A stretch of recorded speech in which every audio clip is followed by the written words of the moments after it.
next speaker is Max Weiss. Max has 16 years experience with systems and project design relating to pollution control and remediation and involvement in biofilm research and application. In fact, he is the co-inventor of the remediator, which is an application of fixed biofilm to dispose of drain grease. And he has published articles relating to pre-treatment, bioremediation, and on-site disposal utilizing fixed film technology, and wrote and produced the film Biofilms in Drainage. Max will reveal how fog can be a resource. Please welcome Max Weiss of Weiss Research.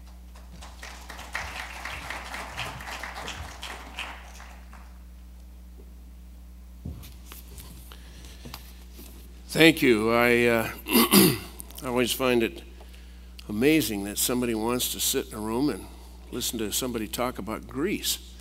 You know, I feel a lot like the guy that was invited to the dress-up dog show, and I'm here to talk about a pooper scooper. Well, anyway, I'm very tempted, as many of you know, to rebut the previous speaker in some of those points, or at least share a beverage with him and discuss them. But I came here to talk about a different thing. Some 16, 18 years ago, I thought that disposal of grease was the only answer for grease. Times have changed a little bit. In fact, I hold a patent, some 14, 15 years old, on fixed film reactors. I'm here to talk about a new approach. As you know, or may know, FOG is a polar hydrocarbon. A lot of noise has been made recently about making biodiesel from yellow grease. It's a viable process. There are some drawbacks about biodiesel, but I'll talk about that in a journal article sometime later. What I'm going to talk about here is looking at FOG as a harvestable product, as a resource.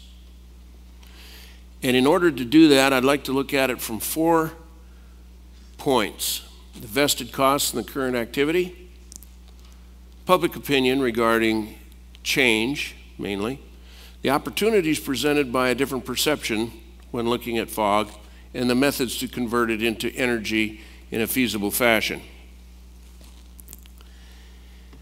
There are some fuel facts we need to know about our society. 1, the entire U.S. economic, societal,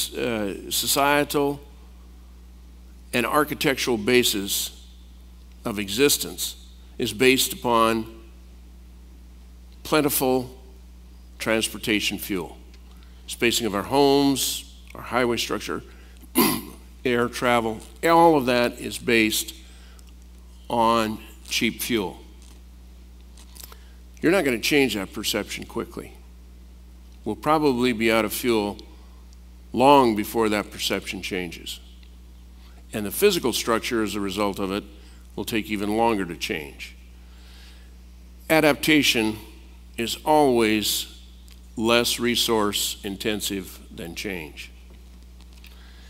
The extraction, refining, and distribution, sale, and utilization of liquid automotive fuel is the greatest industrial undertaking in human history. Electricity is second. You hear a lot about exotic alternative fuels. The name alone will probably discourage their use. But in that category, I include hydrogen, to some degree biofuels, certainly ethanol. It is my belief that those will go from research to obsolescence with very little or no usage. Why? Because they require an extraordinary amount of change. The engines have to change, seals, bearings, metals. Many of them are susceptible to corrosion, certainly from biofuels, such as ethanol and biodiesel. Hydrogen, we all know about hydrogen embrittlement in metallurgy. All of those have to be addressed. Add to that cost of production, method of distribution, tankage, etc. That degree of change is not feasible within our current economic conditions, and certainly not in terms of the escalation of demand and supply in terms of liquid automotive fuels. Only efforts that are what I call infra-compatible are going to succeed, short-term or long-term. How much grease do we have? I think somebody raised that earlier. We've got a lot. The fellow from the EPA, I don't recall his name at the moment, Hanlon, I believe it was, said that in their report filed in 2004 to the United States Congress, when they talked about the research initiatives and so on, one of the things that was in that report was this disclosure: sanitary sewer overflows relating to either primarily or secondarily related to grease cost this country $24 billion a year. $24 billion. The research initiative was $3.25 million. This involves the cleanup, the collection system repair, damage to the receiving waters that require remediation, economic impacts from closed waters, beaches, fisheries.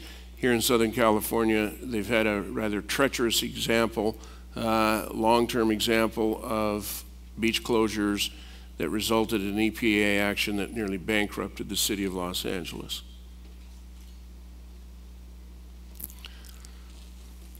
We've got a pretreatment program based in the Clean Water Act. It's derivative of the NPDES, at the risk of flooding you with acronyms. Program, it's essentially requiring the removal of industrial-based chemicals and materials, common pollutants, which fog is classified as, from discharge streams prior to receiving at a POTW, publicly owned treatment works. Fog is an interesting pollutant. It's got a political status. It's generated by one of the largest, most successful industries in the United States, and that's the restaurant and food service industry. They have the largest lobbying group this side of AARP, and they are very effective. And they don't like, and their members don't like, elements of overhead for their industries, no more than the rest of us. Consequently, dealing with fog as a pollutant requiring the generator to abate has been only marginally successful, and I'm trying to be kind there. It's been in existence for 20 years. There's been little to no measurable success. It's treated as an orphan within municipal administrations.